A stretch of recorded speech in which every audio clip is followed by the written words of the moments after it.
It's critical because without it, you end up in a defensive position on organization.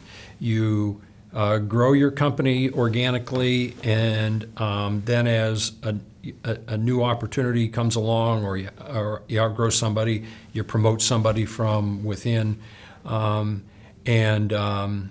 then you sort of accumulate an organizational structure, and you accumulate organizational competence, and it's always behind the curve because you're always doing it in response to something. And the reason it's critical is if you're going to do the right things the right way, you're going to grow, and growth is going to be predictable. If you say, I want to grow 12%, 15% a year over the course of 5 years, there aren't very many industries that you can't do that if you put the right plan in place. Secondly, recessions are going to happen, and you're going to be forced to retrench. And you're going to have to make decisions about who do I keep and who don't I keep.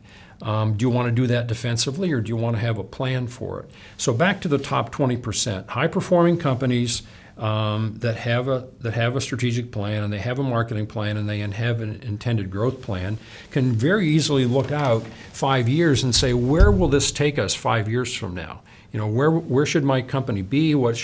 How big should we be? What kind of skill set should we need? Well, which is better then, to look out 5 years and say, we're going to need an organizational structure that looks like this.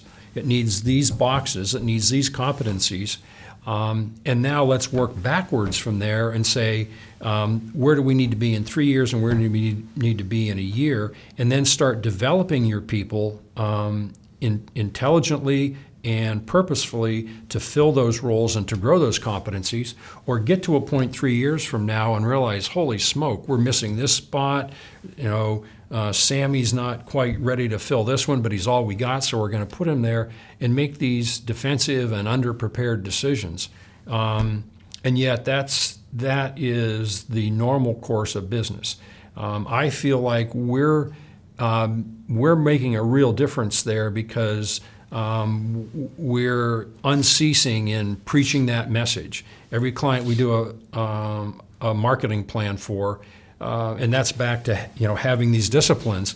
We're asking the question: the marketing plan, when the marketing plan works, you put it together, and you've got a plan here. When it works, what's that going to do to your organization? People who do just marketing don't ask that question. A good marketing plan, properly executed, is going to do something to your organization.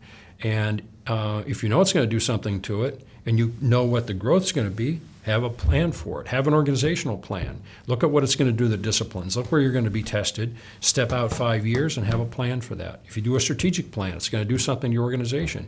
If you have a geographic expansion plan, it's going to do something to your organization.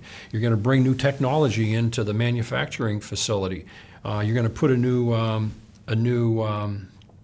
addition on your plant and put entirely new technology in it. It's going to do something to your organization. So how could you possibly step back from that and then just wait and respond to it? And we hammer at that. And again, we think we've created an agenda in the sense that when manufacturing people and nonprofit people talk to each other, now they're starting to talk about that. So it's not just us spreading the message. It's, we did a strategic plan with Decision Associates, and a big part of that was they talked to us about what that plan would do to our organization. And when you work with them, make sure you talk about that, or make sure you listen to them when they talk about that.